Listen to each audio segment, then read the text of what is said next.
के दहशत गर्द कुलभूषण यादव की फांसी रुकवाने के लिए भारत ने आलमी सतह पर वावेला मचाया। एक दहशत गर्द को मासूम साबित करने के लिए भारत ने सफाकियत और ढिठाई की तमाम हदें पार कर दी। आलमी अदालत में दरख्वास्त की गई कि कुलभूषण यादव मासूम भारतीय शहरी है, पाकिस्तानी मिलिट्री अदालत की जानिब से दी जाने वाली सजा को रुकवाया जाए। आलमी अदालत में भारत ने इंतहाई ढिठाई से झूठ पर झूठ बोला। भारतीय वकील अदालत में वियना कन्वेंशन का ढोल पीटते रहे, इसके बावजूद भारत का 13 रुकनी वफ्द अदालत में मतलूबा शवाहिद पेश न कर सका।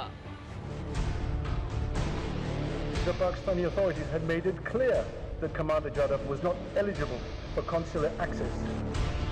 The court was referred to Annex 7. Regrettably, Annex 7 says no such thing.